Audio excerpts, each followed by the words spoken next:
Assalamualaikum warahmatullahi wabarakatuh. Selamat pagi Bapak Ibu baik. Masih pagi kan?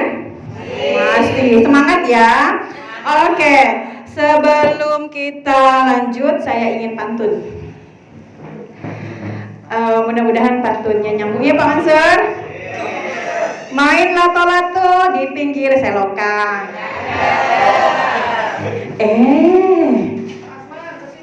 Tiba-tiba disuruh pulang oleh angin puyuh. Kalimat salam saya ucapkan. Assalamualaikum warahmatullahi wabarakatuh. Oke, pertama-tama saya ingin ucapkan terima kasih yang banyak sekali untuk guru-guru baik yang sudah mengikhlaskan waktu istirahatnya untuk bisa mendengarkan saya bercerita sedikit tentang apa yang pernah saya dapatkan. Mungkin Bapak Ibu juga udah tahu gitu, tapi saya bersyukur sekali Bapak Ibu dengan ikhlas meluangkan waktu untuk itu. Kemudian tadi acara diseminasi ini sudah dibuka oleh Bapak Kepala Sekolah kita, Bapak Haji Subhan MPD, dan dilanjutkan tadi dengan beberapa hal yang kita bahas terkait kegiatan di sekolah. Luar biasa Bapak Ibu ya, guru itu memang insan yang luar biasa. Saya ingin nyanyi dulu boleh? Aku bisa pandai dan berakhlak mulia karena guruku. Gurulah pelita, penerang dalam gulita, jasamu tiada tara. Tepuk tangan dong.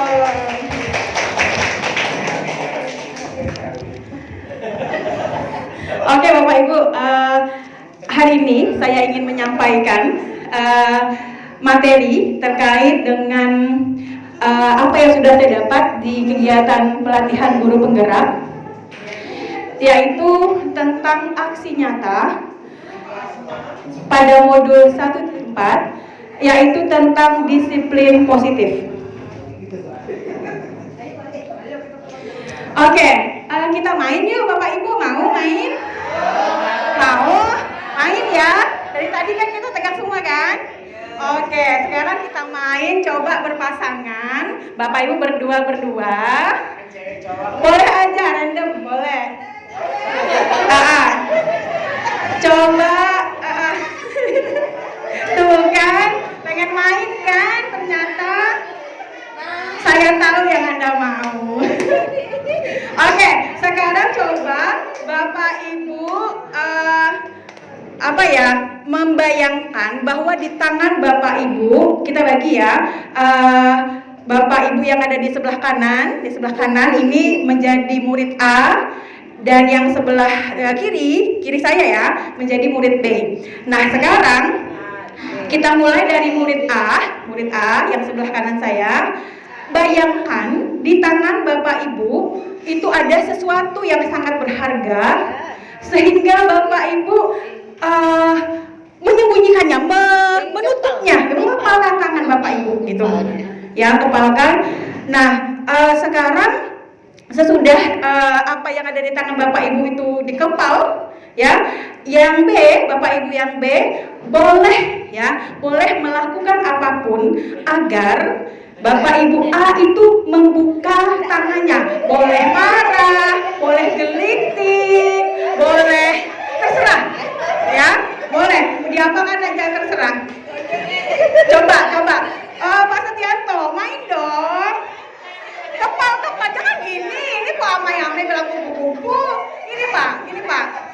Ya, Abu Mia boleh gelitik, boleh marah. Boleh. Selama dia nggak marah nggak apa-apa, digigit aja. Buka dah. Oke. Stop untuk yang sesi pertama. Sekarang coba gantian.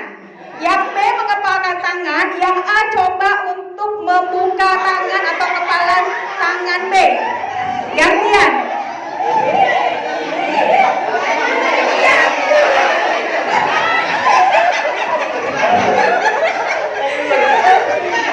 Oke. Oke, setelah Bapak Ibu tepuk tangan buat kita. Oke, asik ya. Gak apa-apa, main dikit. Oke, nah tadi kita sudah main. Coba saya tanya beberapa ya, Bu Utin dan Bu Elvi yang di depan. Nah, tadi ketika Bu Utin mengepalkan tangan, apa yang terjadi Bu Elvi? Apakah Ibu bisa membuat Bu Utin membuka kepala tangannya? Gimana caranya atau tidak? Tidak. Pertama kita pegang-pegang tangannya dibuka nggak bisa. Tapi setelah digelitik dia tuh buka. Sesudah digelitik berarti ada faktor pemicu sehingga Bu Utin membuka ya. Bu Utin kenapa tidak membuka tangannya? Kenapa tidak mau buka tangannya? Apa? Tidak mau dibuka. Kenapa? Sesuatu yang berharga. Karena ada sesuatu yang berharga. Oke, sekarang sebaliknya. Waktu Bu Elvi yang ngepalkan tangan, gimana? Bu Elvi buka atau tidak? Tidak mau juga. Udah diupayakan? Diupayakan untuk Bu Elvi membuka? Oke, sekarang saya tanya Bu Elvi, kenapa Bu Elvi tidak mau kekeh gitu nutup ngepalkan tangan? Karena yang mau diambil itu barang berharga. Barang berharga, tidak mau berbagi. Oke, sekarang saya tanya, siapa tadi yang dengan ikhlas membuka kepala tangannya? Ada tidak? Saya ikhlas. Karena Bu Romi nggak ada reaksi. Oke, Pak Imam, Bu Vivi dengan ikhlas membuka. Kenapa? Karena mau berbagi. Iya. Mau berbagi, mau melihatkan sesuatu itu. Oke, kalau Pak Imam gimana? Karena temannya tidak ada. Oke. Nah, jadi Bapak Ibu, apa pelajaran kita ambil dari permainan ini kira-kira? Apa ya? Apa ya Bapak Ibu?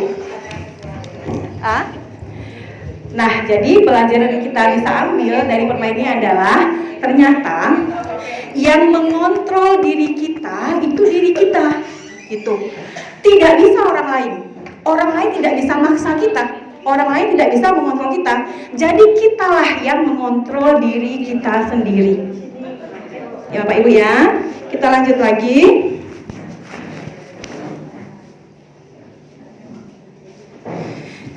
Nah, di sini ada beberapa miskonsepsi Bapak Ibu yang ingin saya sampaikan dan mungkin ini terjadi dalam lingkungan keseharian kita di sekolah Bapak Ibu ya. Nah, ini menurut William Glasser, Dr. William Glasser dalam teori kontrol atau choice theory.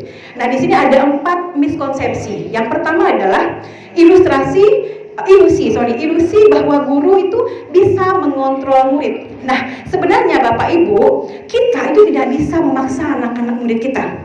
Nggak bisa, karena mereka yang mengontrol diri mereka sendiri. Kalaupun mereka memilih untuk kita mengontrol diri mereka, nah sebenarnya itu tidak efektif seperti itu, ya. Bisa jadi terpaksa gitu. Misal kita meminta mereka untuk mengerjakan satu tugas, kayak saya kemarin ada minta mereka membuat satu frame kayak dream board gitu. Jadi ada papan cita-cita. Saya minta mereka bikin figura.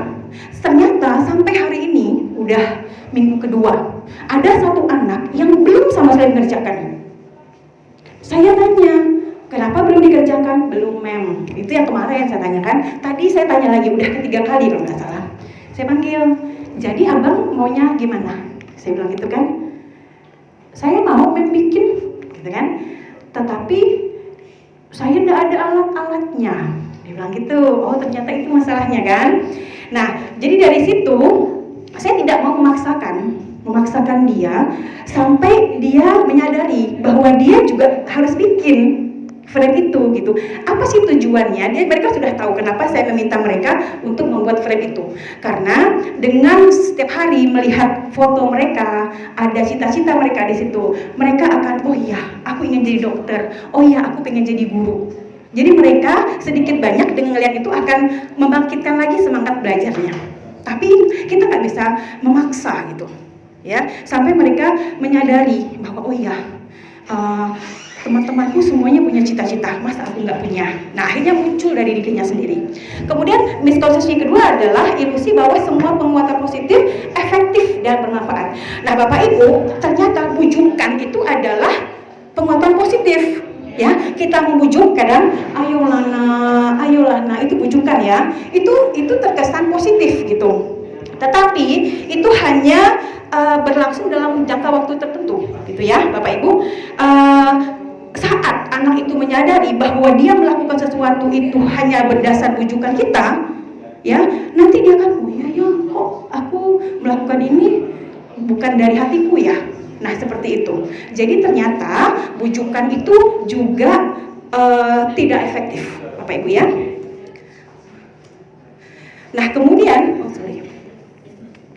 saya terlalu semangat Bapak Ibu karena waktunya masih lama sih. Oke. Yang ketiga adalah ilusi bahwa kritik membuat orang merasa bersalah. Kritik dan membuat orang merasa bersalah dapat menguatkan karakter. Nah, kadang dalam keseharian gitu ya, tanpa kita sadar dengan bahasa yang lembut, terkadang kita misalnya anak lambat nih, ya kan? Kita ngomongnya gini, tolonglah nak, ibu itu udah nggak enak sama kepala sekolah, kamu nih suka telat, lembut kan? Tetapi, nah itu membuat anak murid itu tuh merasa bersalah. Dia selalu berpikir bahwa iya ya, kok aku bikin guruku repot ya. Nah, akhirnya dia menyalahkan dirinya sendiri. Walaupun kesannya lembut, tapi itu juga tidak efektif. Kemudian yang berikutnya adalah ilusi bahwa orang dewasa memiliki hak untuk memaksa. Nah, Bapak Ibu, kita tidak bisa memaksa anak-anak melakukan apapun. Karena kalau memaksa, itu nanti jatuhnya ke faktor ekstrinsik, faktor luar, dan itu tidak bisa bertahan lama, Bapak Ibu. Ya, nah alangkah baiknya apa yang dilakukan oleh murid kita itu berasal dari hatinya. Seperti itu Bapak Ibu ya. Kemudian kita lanjut ke yang berikutnya. Nah, paradigma stimulus respon, ya, dan pendekatan teori kontrol, Bapak Ibu. Nah, untuk pada teori respon, ya, orang beranggap bahwa orang lain itu bisa mengontrol kita. Kayak tadi kita main, ternyata orang lain nggak bisa mengontrol kita, ya. Walaupun kita digelitikin, kita dibikin ketawa, tetap kita tidak goyah gitu. Artinya orang lain tidak bisa mengontrol kita, gitu ya. Nah, sementara di teori kontrol hanya kita yang bisa mengontrol diri kita. Kemudian kalau kita beranggapan bahwa kita bisa mengontrol orang lain, itu salah Bapak Ibu. Ya, karena kita tidak bisa mengontrol orang lain. Kemudian pemaksaan ada pada saat bujukan gagal. Nah, biasanya ketika kita membujuk, ya, bujuk sekali nggak bisa, 2 kali nggak bisa, akhirnya ada kata sedikit memaksa. Ya, itu di stimulus respon. Nah, sementara di teori kontrol, kolaborasi dan konsensus menciptakan pilihan-pilihan baru. Nah, di sini tidak ada istilah bujukan, tidak ada istilah paksaan pada teori kontrol. Kemudian pada stimulus respon itu ada istilah model berpikir menang kalah. Ya, bagaimana si A bisa menang ketika dia mungkin ada kasus, ya kan? Gimana dia menang? Oh, si B dihukum, A menang kalah, gitu kan? Nah, sementara di teori kontrol itu ada istilahnya model berpikir menang-menang. Itu istilahnya kita kenal dengan win-win solution, ya. Jadi tidak ada yang disalahkan gitu. Oke? Kita lanjut Bapak Ibu. Masih semangat Bapak Ibu? Masih, alhamdulillah. Terima kasih ya Bapak Ibu baik. Semoga apa yang diikuti kegiatan hari ini menjadi pahala ya. Oke, sekarang coba kita lihat sekolah kita Bapak Ibu. Kita pindah ke disiplin yang ada di sekolah kita. Nah, menurut Bapak Ibu, bagaimana nih pelaksanaan disiplin di sekolah kita? Efektif? Atau perlu peninjauan? Atau tidak efektif? Bagaimana Bapak Ibu? Gimana? Perlu peninjauan untuk beberapa hal perlu penjauhan ya. Ada beberapa hal yang sudah efektif gitu ya. Oke. Nah, kita bisa lihat ya bagaimana cara siswa kita berperilaku, ya kan? Kemudian bagaimana mengapa mereka melakukan sesuatu, apakah dengan berdasarkan paksaan atau bujukan kita, gitu kan? Atau anak-anak itu berperilaku ingin mengharap pujian, ya kan? Mengharap senyuman dari teman-temannya atau mengharap uang dari gurunya, ya kan? Kemudian apakah mereka melakukan suatu perilaku itu karena hanya untuk menghindari hukuman, menghindari ketidaknyamanan, gitu. Ya kan, terpaksa mereka melakukan sesuatu. Kemudian apakah juga mereka melakukan itu berdasarkan motivasi dari dalam diri mereka. Nah, kita bisa ngelihat sekarang ya di sekolah kita itu apakah masih banyak ya yang mendisiplinkan diri itu berdasarkan motivasi eksternal atau udah berdasarkan motivasi internal. Oke, Bapak Ibu. Nah, disiplin. Disiplin itu kita sering konotasikan dengan tata tertib, ya kan? Harus teratur gitu. Terus ada kepatuhan, terus ada hukuman. Nah, itu yang kadang kita maknai kata disiplin itu, ya. Nah, dalam budaya kita disiplin dimaknai menjadi sesuatu yang dilakukan seseorang pada orang lain untuk mendapatkan kepatuhan, ya kan? Kita cenderung menghubungkan kata disiplin dengan ketidaknyamanan, ya kan? Begitu dengar kata disiplin kadang konotasinya udah negatif aja gitu ya. Nah, kemudian Ki Hajar Dewantara mengatakan bahwa di mana ada kemerdekaan, disitulah harus ada disiplin yang kuat. Sungguh pun disiplin itu bersifat self-disiplin, yaitu kita sendiri yang mewajibkan kita dengan sekeras-kerasnya, tetapi itu sama saja. Sebab jikalau kita tidak cekap melakukan self-disiplin, wajiblah penguasa lain mendisiplinkan diri kita. Dan peraturan demikian itulah harus ada di dalam suasana yang merdeka. Nah, jadi Bapak Ibu, Ki Hajar Dewantara aja ngomong seperti itu. Jadi disiplin diri itu sangat penting, Bapak Ibu. Nah, kalau di sini di sekolah ini anak-anak kita masih kurang kesadarannya untuk menumbuhkan disiplin diri, nah itu tugas kita, ya kan? Bagaimana cara kita membuat mereka meyakini nilai-nilai kebajikan, ya, sehingga ketika mereka memahami itu, mereka memahami manfaat dari nilai-nilai kebajikan yang mereka yakini, mereka akan melakukan sesuatu sesuai dengan motivasi yang muncul dari dalam diri mereka, bukan paksaan kita. Selama ini kan banyak terjadi seperti itu, ya kan? Itu kenapa kadang terlambat lagi, ya kan? Nah, seperti itu Bapak Ibu. Nah, jadi tetapi jika murid kita itu belum cekap untuk melakukan self disiplin, maka kita sebagai guru wajib untuk mendisiplinkan mereka, tapi dengan cara-cara yang baik, seperti itu Bapak Ibu. Nah, kemudian selalu semangat saya ya, PPT-nya juga semangat nih. Oke, sementara menurut Diane Gossen ya dalam bukunya Restructuring School Discipline 2001 ya mengatakan bahwa disiplin berasal dari bahasa Latin yaitu disiplina yang artinya belajar. Nah, ternyata Bapak Ibu, disiplin itu artinya belajar, bukan hukuman, bukan tata tertib, bukan peraturan. Ternyata disiplin itu belajar. Nah, kata disiplin juga berasal dari akar kata yang sama dengan kata dispile atau murid. Nah, murid. Ternyata konotasi kata disiplin itu ke learning, ke student, gitu ya Bapak Ibu ya. Untuk menjadi seorang murid atau pengikut, seseorang harus paham betul alasan mengapa mereka mengikuti suatu aliran atau ajaran tertentu, Bapak Ibu. Sehingga motivasi terbangun adalah motivasi intrinsik bukan ekstrinsik. Nah, jadi gimana caranya kita memahamkan anak-anak tentang nilai-nilai yang baik gitu ya. Bukan kita paksa, bukan kita bujuk mereka, tapi berdasarkan pemahaman yang kita berikan sehingga mereka sadar seperti itu. Bukan taklid a'ma. Benar Ustaz Mansur? Taklid a'ma artinya ngikut-ngikut tapi buta gitu. Ngikut tapi nggak tahu. Kamu harus ini. Datang sekolah tepat waktu. Kenapa harus tepat waktu? Mereka harus tahu kenapa harus on time. Kenapa harus pagi. Ya kan? Nah, kenapa mereka harus gotong royong misalnya? Kenapa mereka harus mandiri? Mereka harus tahu dulu tujuannya apa. Ya kan, kalau mereka hanya ikut aja, nah itu yang nggak baik. Ya, karena motivasinya bukan dari dalam diri sendiri, motivasinya dari gurunya, kayak gitu, ekstrinsik atau eksternal Bapak Ibu ya. Kemudian, seseorang yang memiliki disiplin diri berarti mereka bisa bertanggung jawab.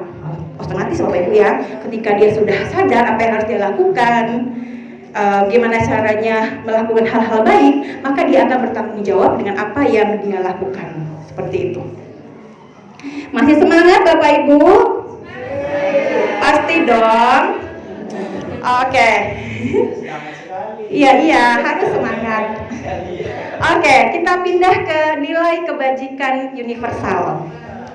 Nilai-nilai kebajikan adalah sifat positif manusia yang merupakan tujuan mulia yang ingin dicapai oleh setiap individu. Nah, kemudian Diane Gossen juga mengatakan bahwa dengan mengaitkan nilai kebajikan yang diyakini seseorang, maka motivasi intrinsiknya akan terbangun, sehingga menggerakkan motivasi dari dalam untuk mencapai tujuan mulia yang diinginkan. Nah, seperti itu Bapak Ibu. Nah, untuk kurikulum yang sedang kita laksanakan, yaitu kurikulum Merdeka, ya, ada banyak sekali nilai kebajikan yang disematkan, yang dititipkan pemerintah untuk dicapai nih goalnya, ya kan? Ada tujuan yang ingin dicapai apa? Termaktub dalam profil pelajar Pancasila, seperti itu Bapak Ibu. Nah, di kurikulum Merdeka kita mengajarkan anak-anak gimana caranya meningkatkan iman, takwa kepada Tuhan yang Maha Esa, kemudian bagaimana caranya berakhlak mulia Bapak Ibu. Ya kan?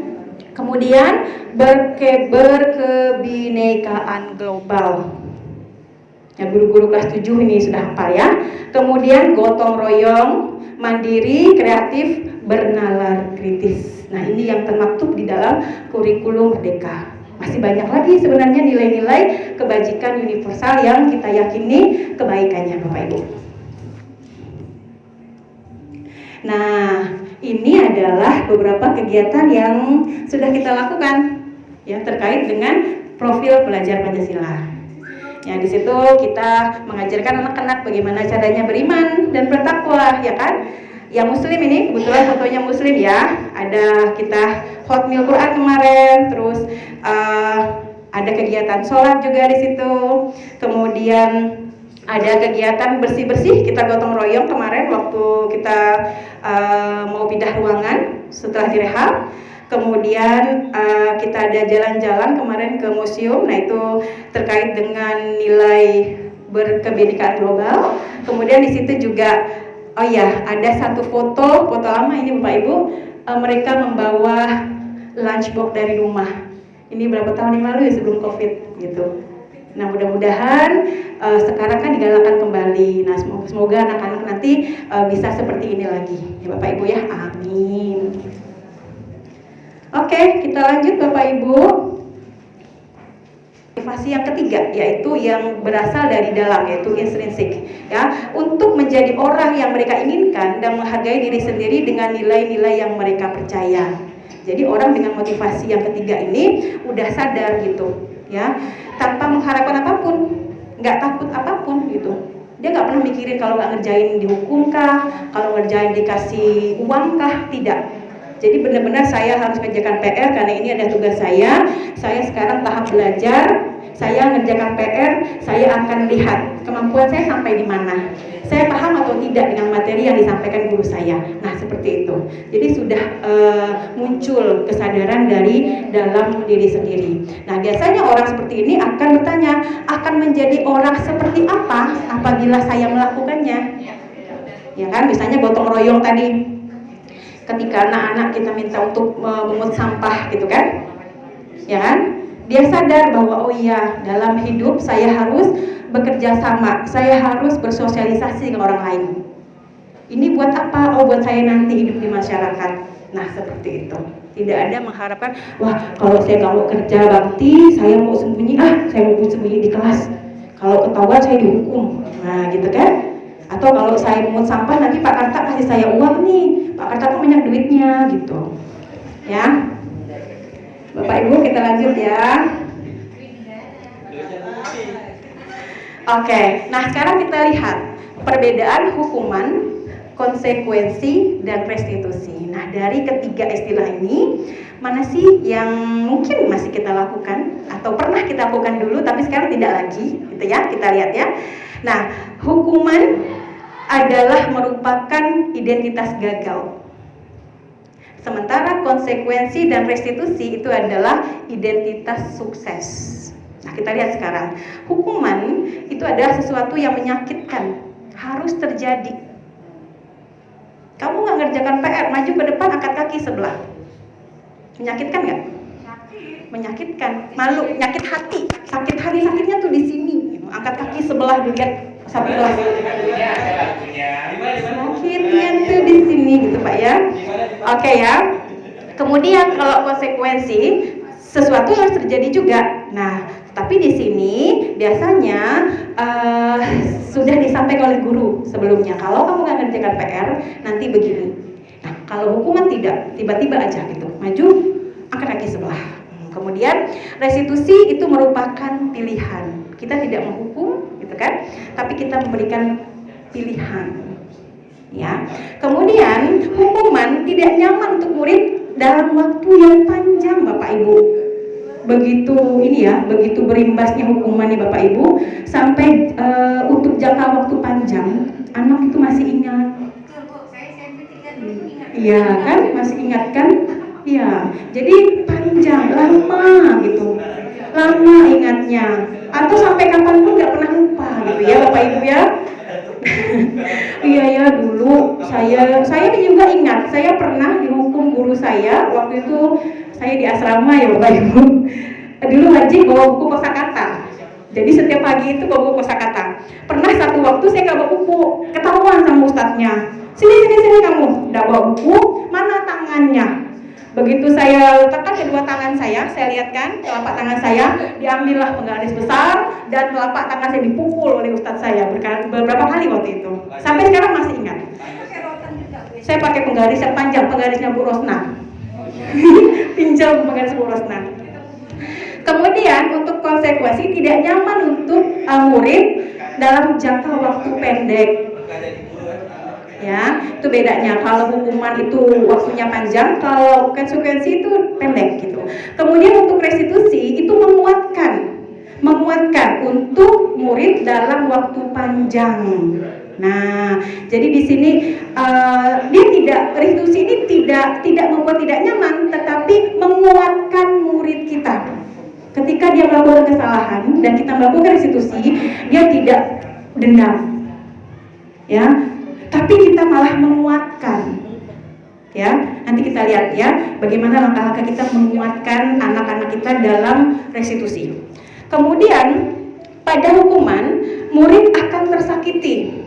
Iyalah, pasti tersakiti ya Bapak Ibu, paling tidak hatinya luka gitu ya. Kalaupun kita tidak memberikan hukuman fisik, kadang verbal kita, verbal yang kita ucapkan itu kadang membekas gitu di mereka. Kemudian murid atau anak dibuat untuk konsekuensi, murid dibuat tidak nyaman. Ya, dia merasa tidak nyaman kalau di konsekuensi. Kalau di hukuman dia tersakiti gitu. Kemudian pada restitusi, anak akan mendapatkan penguatan. Nah, kita sebagai guru bagaimana caranya anak-anak yang mungkin melakukan pelanggaran itu kita kuatkan Bapak Ibu. Ya, itu tugas kita. Kita ini pengayom, orang tua pengganti di sekolah. Orang tua mereka gitu. Orang tua menitipkan mereka ke kita. Kita adalah pengganti orang tuanya saat anak-anak di sekolah. Kemudian pada hukuman itu akan meningkat perilaku pasif agresif. Makin dihukum makin jadi gitu. Ya kan? Ulang lagi, besok gitu lagi. Nah, jadi kadang kok makin jadi sih anak ini walaupun udah dihukum gitu ya. Biasanya kita seperti itu ya Bapak Ibu ya. Kemudian untuk konsekuensi, penguatan hanya bertahan dalam jangka waktu pendek. Jadi tidak membekas lama pada konsekuensi. Nah, sedangkan pada restitusi masalah bisa terpecahkan. Pak Mansur masih oke-oke saja ya?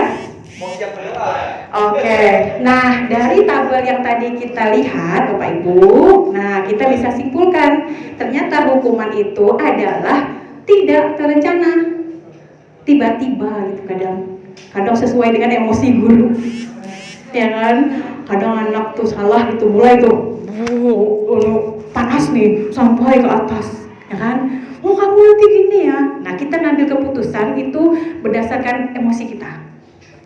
Seperti itu Bapak Ibu ya. Kemudian murid tidak tahu apa yang akan terjadi karena tidak dilibatkan. Dia tidak tahu kalau saya begini, saya diapain ya? Gitu. Tidak tahu, gitu ya.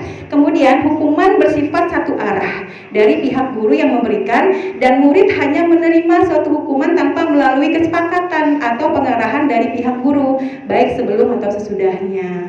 Jadi satu arah dari guru aja. Jadi gurunya aja yang memberikan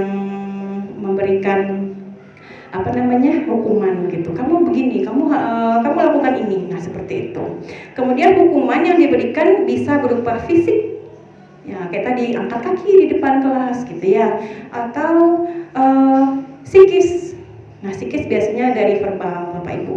Kita mau kamu ini kenapa ya? Kok telat terus? Gak bisa kayak teman-teman kamu tuh. Kok mereka bisa on time, pokoknya jauh juga. Kemudian rumah kamu jauh kan?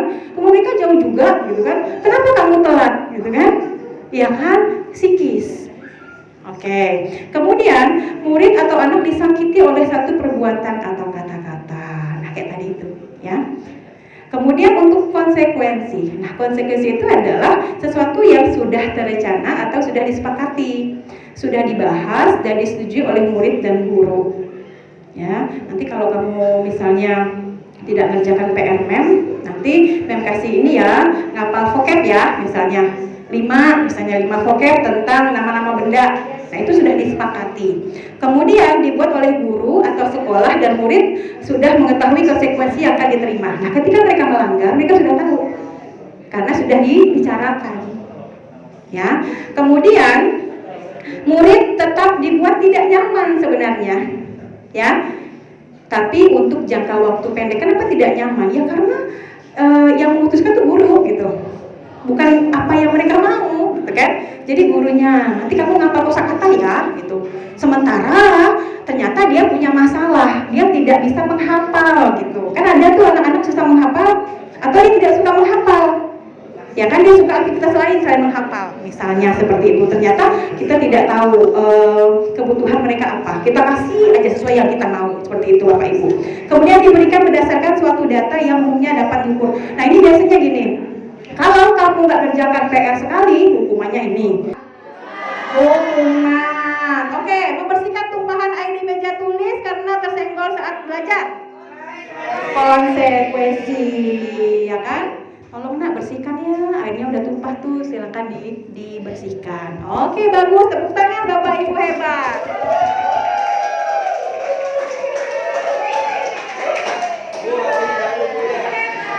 Oke, Bapak Ibu, kita pindah ke penghargaan Bapak Ibu.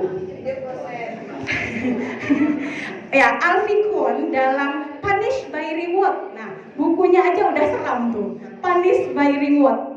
Apa artinya Memutin? Itu bahasa Sambas itu. Punish by Reward itu dihukum oleh penghargaan. Bayangkan penghargaan ternyata menghukum Bapak Ibu. Oke, kita lihat ya. Nah, pengaruh jangka, bentar, saya baca dulu ininya. Kalimat yang disampaikan oleh Alfie Kohn. Penghargaan maupun penghukuman adalah cara mengontrol perilaku seseorang. Nah, kita mengontrol orang. Sementara tadi di teori kontrol kita tidak bisa mengontrol orang lain, ya kan? Yang menghancurkan potensi untuk pembelajaran yang sesungguhnya. Oke, Bapak Ibu. Karena kita tidak bisa mengontrol seseorang. Menurut Kohn, secara ideal, tindakan belajar itu sendirilah sebenarnya penghargaan yang sesungguhnya. Jadi capaian-capaian yang dilakukan dalam pembelajaran itulah sebenarnya penghargaan yang sesungguhnya. Tidak perlu kita kasih penghargaan dalam bentuk uang. Seperti itu ya dalam belajar Bapak Ibu ya. Beda kalau lomba. Nanti lomba kalau usah dapat hadiah lah, kan nggak perlu. Dalam belajar Bapak Ibu ya. Nah kemudian pengaruh jangka panjang dan pendek. Oke, nah penghargaan itu efektif untuk jangka pendek, tetapi tidak efektif untuk jangka panjang. Kenapa? Karena nanti murid itu akan mengharap lagi dan lagi penghargaannya. Ya, dia mengharap terus. Nah, nanti kalau saya mengerjakan tugas naratif teks dari Melvi, nanti saya dikasih penghargaan dari Melvi. Nanti besok itu lagi. Ya, jadi tidak efektif untuk waktu yang panjang. Kemudian penghargaan tidak efektif. Maksudnya apa? Suatu penghargaan adalah suatu benda yang diinginkan, yang dibuat dengan syarat. Ya kan? Kalau kamu bisa melakukan gerakan misalnya push up, ya kan? Nanti Pak Joko kasih sesuatu. Nah, itu melakukannya dengan syarat. Ya. Kemudian jika penghargaan tidak didapat, maka akan kecewa. Dia udah push up, ya kan? Tapi ternyata belum sesuai kriteria. Gimana cara push up yang baik gitu? Akhirnya kecewa, ya kan? Dan kemungkinan nanti lain kali dia tidak akan berlatih sekeras yang kemarin dia latihan. Enggak, nanti pun kayaknya nggak dapat lagi deh penghargaan. Nah, kayak gitu Bapak Ibu. Kemudian penghargaan merusak hubungan. Maksudnya apa? Penghargaan yang diberikan kepada seseorang di depan orang banyak itu, halo Bapak Ibu, ternyata sedikit banyak akan membuat orang lain itu nggak suka. Benar nggak sih? Si A dikasih hadiah nanti, ya kan? Nggak suka gitu. Ya kan? Kemudian penghargaan menciptakan persaingan di dalam kelas dan persaingan menciptakan kecemasan. Mem, saya ranking berapa mem? Bahasa Inggris saya berapa mem? Ranking berapa mem di kelas? Ya kan? Mama kita suruh kita ranking mem karena nanti dapat beasiswa mem. Akan cemas. Ranking enggak ya? Ya kan? Nah, sementara parameter sukses seseorang itu bukan berdasarkan itu aja, itu banyak indikator Bapak Ibu ya. Kemudian penghargaan menghukum. Maksudnya apa? Penghargaan menghukum mereka yang tidak mendapatkan penghargaan. Nah, jadi ternyata penghargaan yang kita berikan itu ternyata menghukum anak-anak yang tidak kita beri penghargaan. Kemudian memberikan penghargaan dan hukuman adalah hal yang sama karena keduanya mencoba untuk mengendalikan perilaku seseorang. Ketika dia tahu dapat penghargaan, dia akan melakukan sesuatu dengan maksimal. Karena apa? Karena ada imbalannya. Seperti itu Bapak Ibu ya. Oke, kita lanjut lagi. Keyakinan kelas. Nah, ini udah pernah kita buat dulu. Nah, mudah-mudahan setelah hari ini nanti tertempel keyakinan kelas di semua kelas kita, Bapak Ibu ya. Nah, keyakinan kelas itu bersifat lebih abstrak daripada peraturan yang lebih rinci dan konkret. Nah, biasanya kalau contohnya gini, kalau peraturan kan kita gini, dilarang ribut di kelas, ya kan? Nah, sementara untuk keyakinan kelas kita bisa bilang jaga ketenangan kelas. Nah, itu kan lebih abstrak, ya kan, dibanding peraturan gitu. Kemudian dibuat dalam bentuk positif Bapak Ibu. Ya, usahakan jangan ada kata tidak boleh, dilarang, ya kan? It is prohibited, ya kan? It is not allowed. Nah, jangan. Ya, semuanya kalimatnya positif. Kemudian hendaknya tidak terlalu banyak sehingga mudah diingat dan dipahami oleh semua warga kelas. Poinnya jangan begitu banyak Bapak Ibu, ya, sedikit tapi mencakup semuanya, begitu ya. Kemudian sebaiknya sesuatu yang dapat diterapkan, ya, yang dapat diterapkan di kelas. Kemudian semua warga kelas hendaknya ikut berkontribusi dalam pembuatan keyakinan kelas lewat kegiatan curah pendapat. Nah, Bapak Ibu, semua anak didik kita yang ada di kelas itu kita minta pendapatnya, ya, agar terakomodir maunya mereka apa gitu. Nanti sebagai guru kita yang merangkumnya. Oh poin dari si A masuk ke poin ini. Oh dari si B ke poin ini. Jadi seperti itu. Nggak banyak jadinya. Jadi kita satukan. Misalnya beberapa pendapat kita jadikan satu kalimat kayak gitu. Jadi nggak begitu banyak tapi tercover semuanya. Kemudian bersedia meninjau kembali keyakinan kelas dari waktu ke waktu. Nah, ini yang mungkin belum kita lakukan. Ya, kita meninjau apakah keyakinan kelas yang sudah kita sepakati itu berjalan dengan baik atau tidak. Apakah hadiah perlu direvisi atau tidak. Seperti itu Bapak Ibu ya.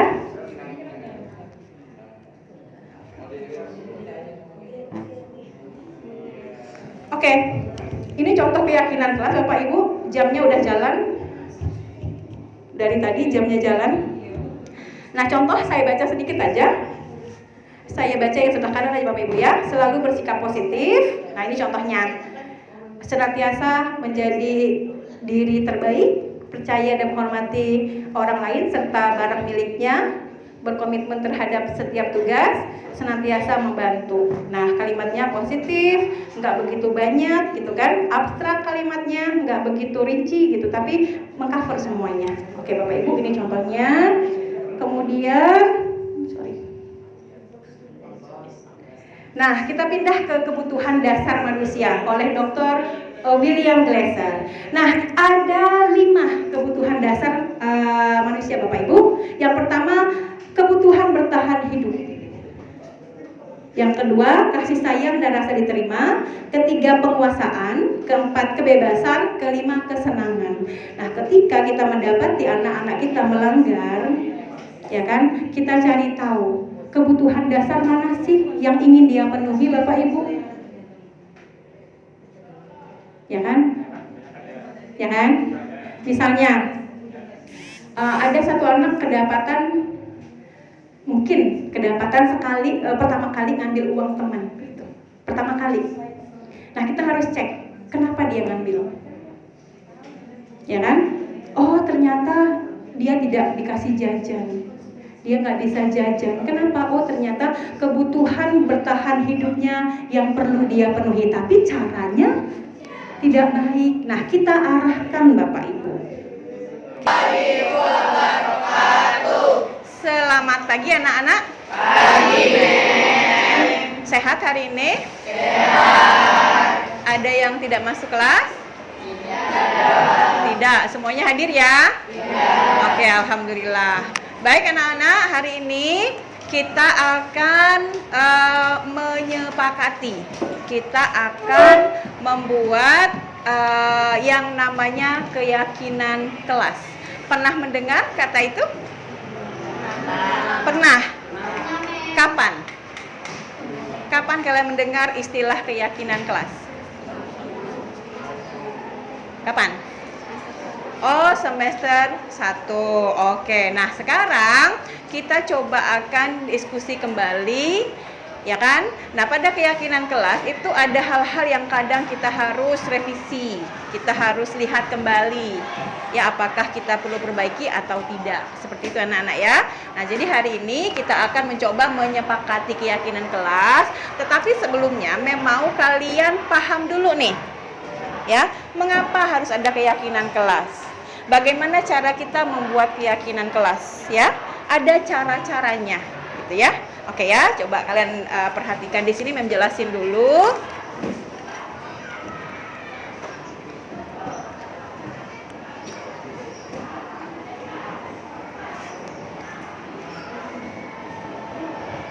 Nah, mengapa ada keyakinan kelas? Nah, jadi di sini kita harus pahami bahwa keyakinan adalah nilai-nilai kebajikan universal yang disepakati secara tersirat dan tersurat lepas dari latar belakang suku, negara, bahasa maupun agama. Nah, jadi di sini ada nilai-nilai tentang hal-hal baik yang harus kita yakini. Ya, merasa kamu sebagai remaja sudah bisa membedakan mana yang baik, mana yang tidak baik.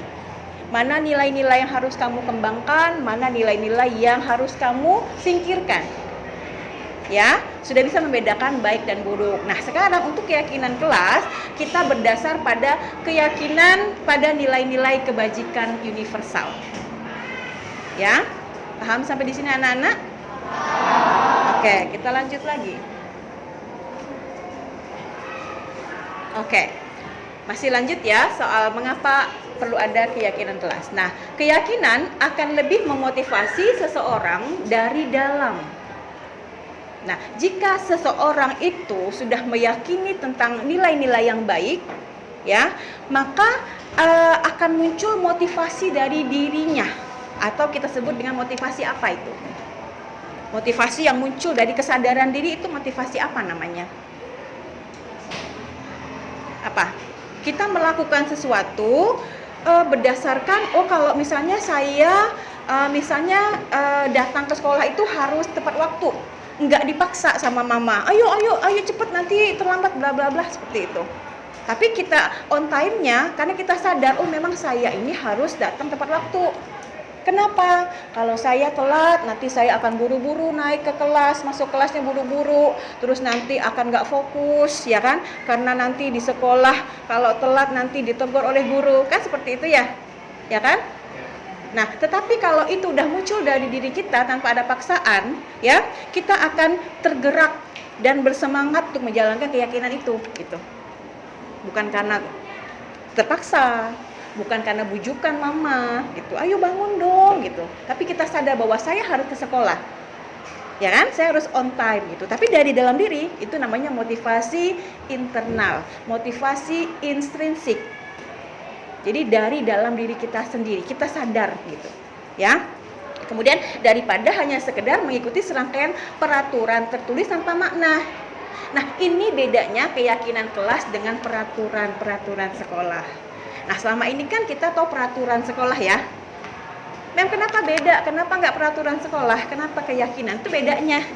Kalau peraturan biasanya cenderung sekolah yang bikin. Benar nggak? Benar nggak? Nah, bukan dari diri murid. Nah, kalau keyakinan kelas itu dibuat dan disepakati oleh murid. Jadi murid yang bikin, murid yang meyakini bahwa itu benar, itu baik, dan murid yang menjalankan. Tanpa ada paksaan dari guru gitu. Nah, itu bedanya. Paham nggak sampai di sini perbedaan antara peraturan dan keyakinan kelas? Paham ya? Oke, kita lanjut lagi. Nah, kita kan sekarang lagi mengaplikasikan atau menggunakan kurikulum Merdeka. Benar nggak? Nah, ada pesan, ya, ada amanah yang harus kita tunaikan pada kurikulum Merdeka. Apa itu? Nilai-nilai kebajikan, nilai-nilai yang baik. Apakah ini aja, Mem? Banyak sebenarnya. Namanya universal kan? Banyak, umum gitu. Nah, tetapi untuk di kurikulum Merdeka, ya, nilai-nilai kebajikannya tertuang dalam profil pelajar Pancasila. Ya, apa aja? Nah, ini kalian hafal kan? Coba, masih ingat nggak gimana nyanyinya? Bisa? Nyanyi ya? Nyanyi ya? Oke, kita mulai ya. Dengan gaya dong. Dengan gaya dong. Oke, kita mulai. Ada yang pimpin ya? Kita pimpin ya. Jovanes pimpin. Dengan gaya ya. Dengan gaya. Ya, maju. Iya, gayanya yang biasa kita lakukan di P5. Siapa yang ingat? Ayo, siapa yang mau pimpin? Angkat tangan. Gak ada nih. Zara bisa. Cut, atau mana Cut? Cut, ini bukan Cut. Ayo, siapa yang pimpin? Ayo dong. Ayo, angkat tangan. Angkat tangan. Kalau nggak ada, kita sama-sama aja. Sama-sama aja ya, kita mulai ya. Kita menyanyikan poin-poin yang ada pada profil pelajar Pancasila terkait dengan nilai-nilai kebajikan. Oke, 1, 2, 3. Belajar Pancasila, beriman dan bertakwa pada Tuhan Yang Esa dan berakhlak mulia, berkenegaraan global, gotong royong mandiri, kreatif dan bernalar kritis. silakan duduk ya. Kita sudah hafal ya akan nilai-nilai kebajikan yang diamanahkan pada kurikulum Merdeka. Ya, mudah-mudahan dengan berjalannya waktu, dengan berjalannya proses pembelajaran, amanah-amanah ini akan kita tunaikan. Anak-anak ya? Amin dong. Amin. Kita lanjut ya. Ada yang mau ditanyakan nggak sampai di sini? Tidak ya? Oke. Nah, ini adalah beberapa contoh. Ambil dua aja ya. Beberapa contoh penerapan nilai kebajikan di sekolah kita. Nah, kemarin kita ada kegiatan apa ini? Masih ingat nggak nih? Apa? Kita ngapain kemarin itu? Ya, hataman Quran. Kalau dikaitkan dengan profil pelajar Pancasila, nilai yang mana itu? Beriman dan bertakwa pada Tuhan Yang Maha Esa. Nah, ini kebetulan kemarin kegiatan untuk siswa yang muslim, ya kan? Nah, yang berikutnya kita ngapain tuh? Masih ingat nggak kemarin? Gotong royong kenapa kita kemarin? Ngapain tuh? Bersih-bersih dalam rangka apa kemarin? Iya, kita adalah sekolah adiwiyata nasional. Nah, nilai kebajikan apa yang kita terapkan di situ? Nilai gotong royong, ya. Kebersihan sekolah itu tidak menjadi tanggung jawab satu orang saja. Jadi tanggung jawab kita semua, ya. Akan bersih dengan cepat, ya kan?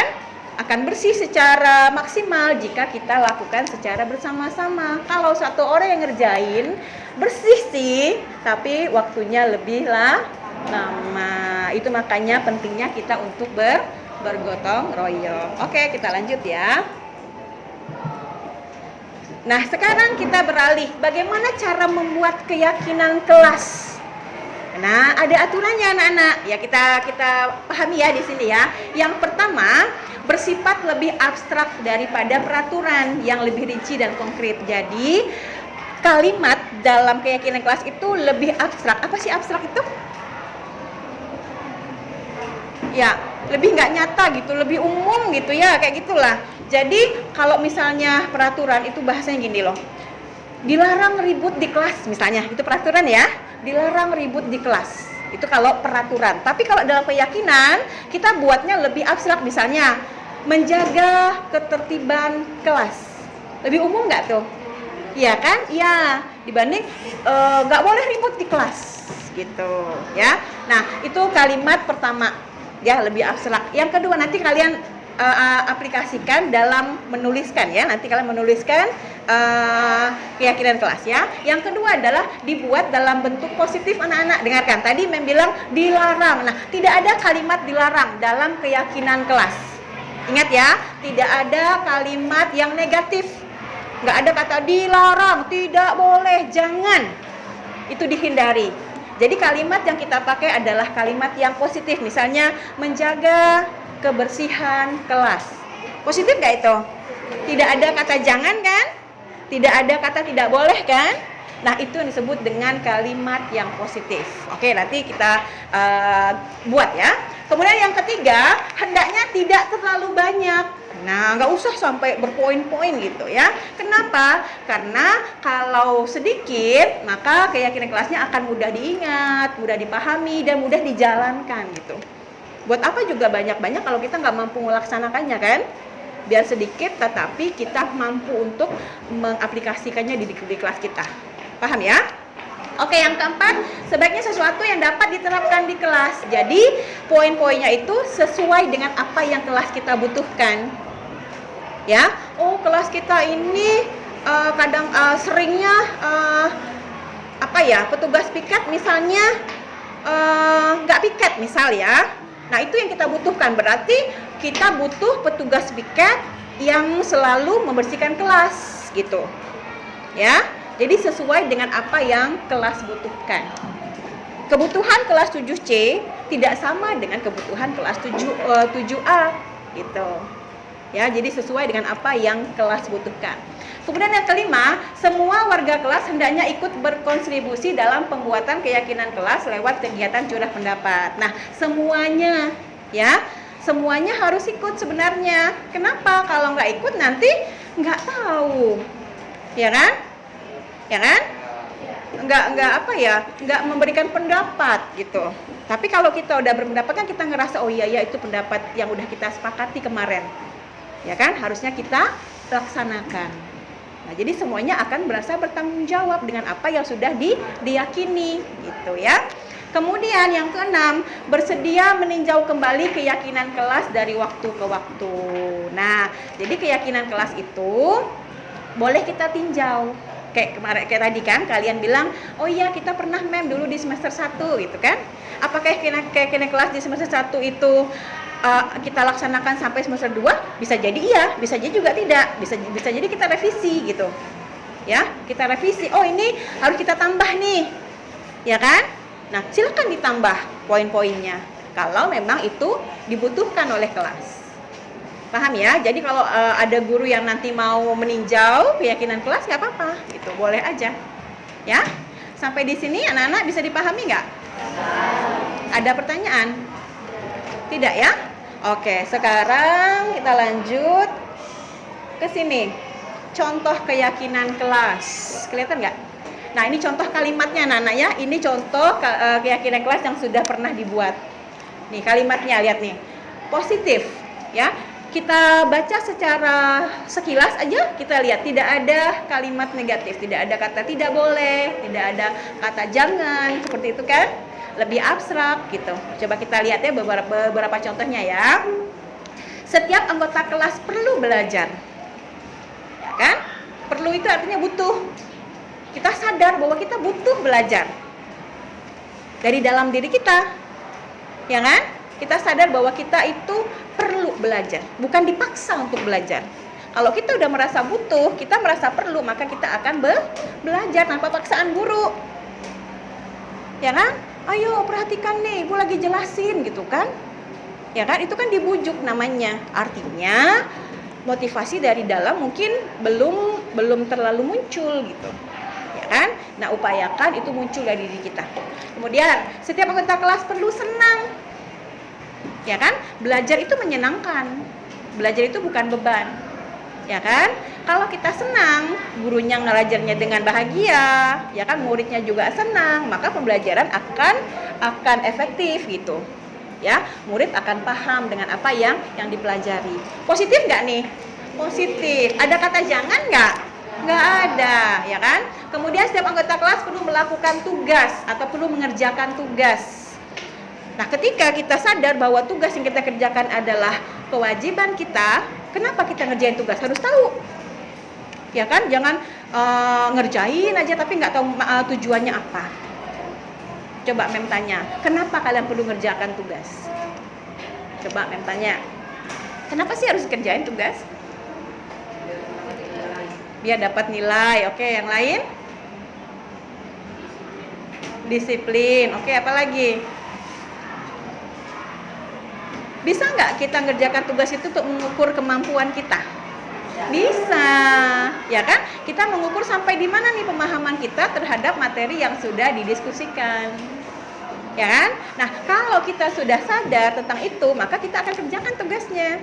Tapi kalau kita belum sadar, ya mungkin kita akan telat ngerjainnya atau mungkin lupa ngerjainnya gitu. Ya, berarti motivasinya masih motivasi ekstrinsik. Ya kan? Motivasi yang dari luar, misalnya gurunya mengingatkan, "Ayo kerjakan tugasnya." Gitu terus. Ya kan? Belum mulai dari dalam diri sendiri. Seperti itu anak-anak ya. Oke, berikutnya. Setiap anggota kelas perlu saling menghargai. Nah, menghargai perbedaan misalnya. Ada di poin profil pelajar Pancasila yang kedua, ya kan? Nah, saling menghargai. Apapun kondisi teman kita di kelas, siapapun dia, harus saling menghargai. Nggak boleh membuli, nggak boleh menghina. Di balik kekurangan ada apa? Di balik kekurangan ada apa? Ada kelebihan. Terus tidak semua manusia itu sempurna. Ya kan? Sepertinya sempurna tapi tetap tidak sempurna. Pasti ada kekurangannya, ya. Oke, kemudian setiap anggota kelas perlu merasa aman. Nah, jadi kelas itu harus kondisinya kondusif, aman, tidak ada rasa tertekan, tidak ada rasa takut gitu. Ya. aman, nyaman gitu, sehingga ketika belajar kita akan rasa tenang gitu. Kalau nggak aman, misalnya kan ada yang suka misalnya sok-sokan jadi preman kelas, ya kan, ini misal kelas 7C nggak ada, ya kan, seperti itu ya, ada rasa takut, was-was, nah nanti belajarnya nggak fokus dong, ya kan. Nah berarti ini adalah poin-poin yang dibutuhkan oleh kelas yang sudah membuat keyakinan kelas ini. Nah bagaimana dengan 7C? Akan beda nanti, ya, karena yang tahu kondisi kelas kalian ya kalian, ya. Udah punya bayangan belum bagaimana nanti cara membuat keyakinan kelas? Udah ya? Mem sudah sampaikan cara-caranya, contohnya juga sudah. Nanti contoh ini Mem tetap tampilkan di PowerPoint. Nanti kalian waktu menyemakati boleh lihat di sini, tapi jangan nyontek ya. Sesuaikan dengan apa yang kalian butuhkan di kelas. Oke, ada pertanyaan sampai di sini? Nggak ada ya? Oke, nah sekarang yuk kita sepakati keyakinan kelas kita. Oke, kita buat ya. Pertama, lakukan diskusi dengan teman sebangku. Berarti berdua nih, ya. Silakan diskusi, kalau 5 menit selesai, alhamdulillah ya. Kemudian tulis 1 keyakinan kelas pada sticky note yang telah disediakan. Nanti membagiin ini. Kemudian nanti tempelkan sticky note pada papan tulis. Nanti kita akan rangkum keyakinan kelasnya. Bisa ya? Oke, siapin pennya. Oke, 1 bangku nanti Mem kasih 2 sticky note. Takutnya nanti ada yang berubah pikiran ya. Tapi yang ditempelin 1 aja ya. Paham nggak anak-anak? Paham ya? Oke.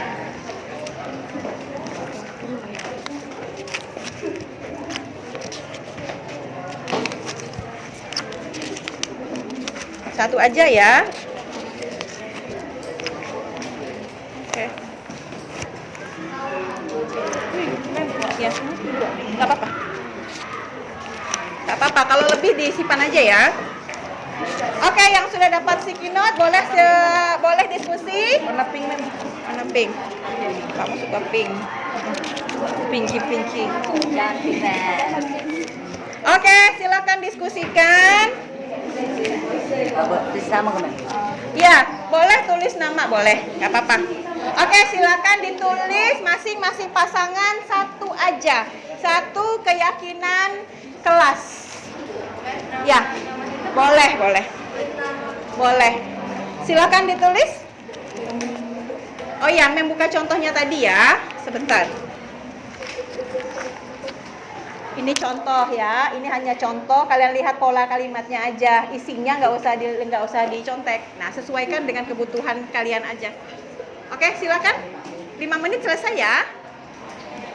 Ya, Farel, Oscar, silakan disepakati dulu. Apa nih? 1 kalimat aja.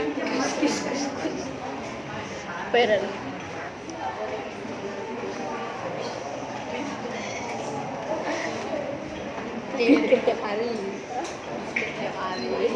1 aja ya. 1 pasang, 1 aja. Oke, 5 menit. Tapi yang udah bisa menyelesaikan kurang dari 5 menit gak apa-apa. Dikumpulin aja. Ditempel maksudnya ya. Ini 1 ya kemarin tulis. Iya, 1 aja. 1 pasang, 1 aja. Oh iya. Mem kasih 2 tuh takutnya ada yang salah gitu. Boleh mengolahkan. Tidak ada kata tidak boleh. Gak boleh ada kata tidak boleh. Apa? Tidak, Tidak boleh. Enggak ada kata negatif. Jadi kalimatnya positif. Iya. Diupayakan dihindari Kalau kita kata kan kita. boleh, kita boleh. Apa? Membuli. Tapi kalimatnya positif ya. Kalau setiap anggota kelas tidak boleh membuli. Nah, ada kata tidak boleh. Ya. Hindari kata tidak gitu. Ya. Misalnya buang sampah pada tempatnya gitu. Boleh? Ya, Frizi. Saya udah habis, Mem. Ayo jagalah kebersihan kelasmu. Ayonya dibuang nggak apa-apa. Menjaga kebersihan misalnya. Boleh. Ayo, diskusi dong sama Frizi. Sticky-note-nya udah habis, Mem. 1 aja. 1 aja. Kedua-duanya ada kata A. Oh, itu salah. Oh.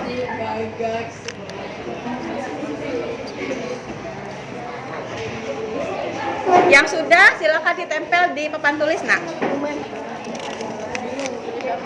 Yuk. Makasih Mbak. Yuk, yuk, yang sudah silakan ditempel. Zara sudah? Ya. Mainlah bola saat jam. Ini kata mainlah diganti. Diganti yang kata kerja aja, jangan kata perintah. Tahu kan? Kalau bahasa Inggris tuh verb, bukan instruction. Ya. Kalimat kata kerja gimana, Zara? Udah? Oke, silakan Jocelyn sudah ditempel. Ya. Gogo sudah? Ditempel. Hati-hati kabel ya.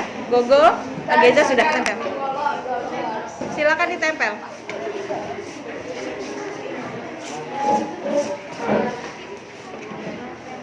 Ya. Setiap anggota kelas wajib melakukan piket. Oke, boleh. Boleh. Oke, boleh. Ya. Nggak nempel. Rewrite lagi ya, tulis lagi ya. Satu Banyak. perlu satu kan? Iya, satu pasang satu aja.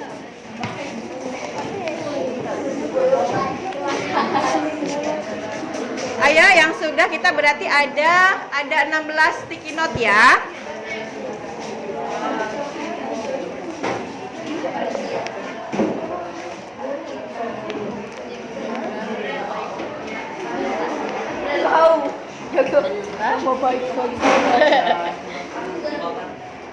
Jangan nama baik sekolah.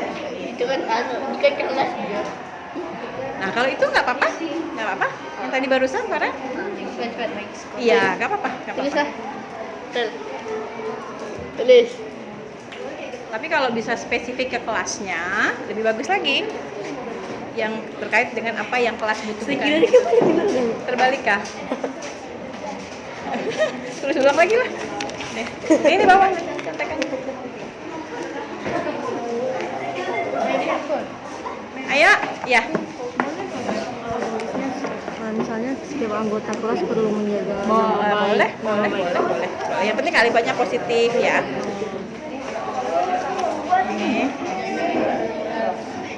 Ini bermain bola aja, bermain bola. Gitu nih, ada lagi kan atau nih, bermain bola gitu. Oke. Jadi dari pakai kalimat verb kayak kata kerja. Enggak usah pakai jangan main lah gitu. Bermain bola saat jam istirahat dan di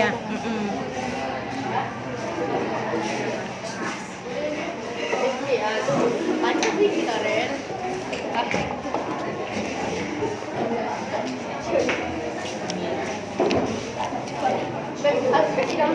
Boleh kasih nama. Kalau tidak kasih nama, Enggak apa-apa lah.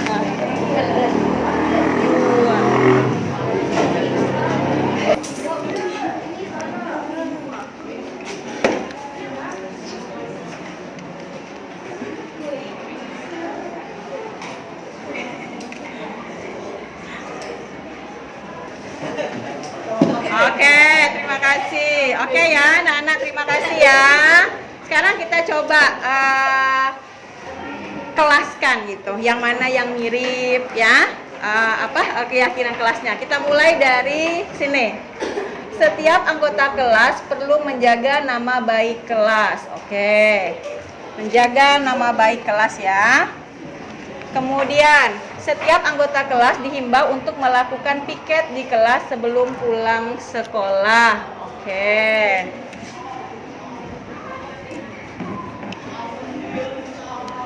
Setiap anggota kelas perlu menghargai guru setiap belajar. Oke, beda ya.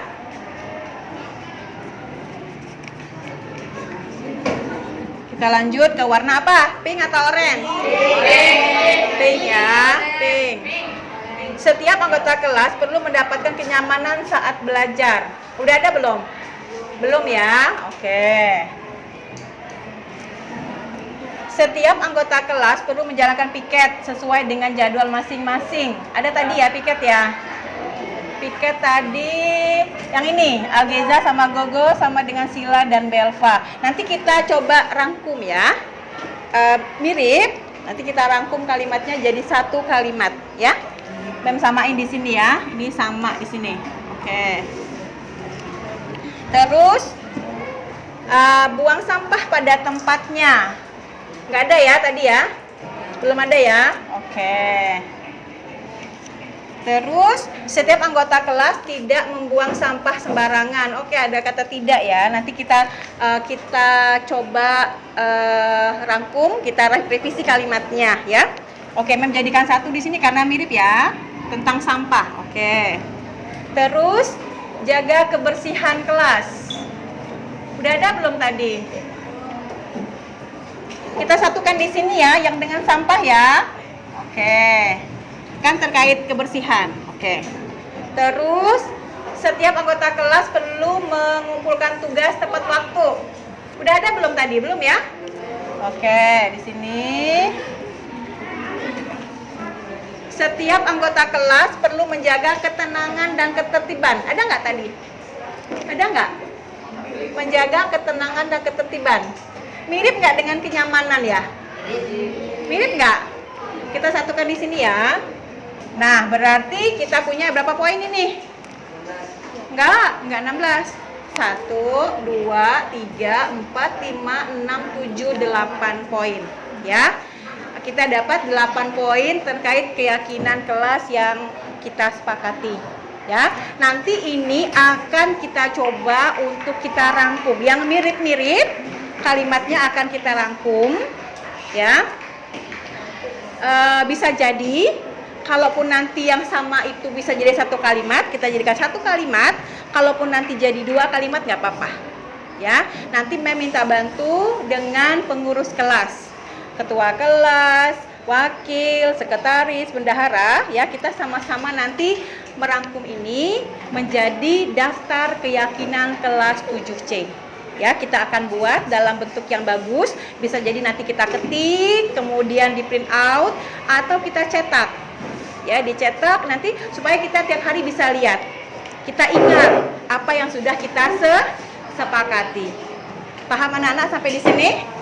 Paham ya? Mudah-mudahan nanti secepatnya akan pengurus kelas tempel di kelas 7C. Sampai di sini ada pertanyaan? Tidak ada ya? Oke, Mem merasa untuk keyakinan kelas kita cukupkan sampai di sini. Semoga apa yang sudah kita yakini, apa yang sudah kita sepakati, karena berasal dari hati kita, bisa kita jalankan sehingga kelas kita akan menjadi kelas yang tenang, nyaman, ya kan? Belajarnya bahagia, seperti itu anak-anak ya.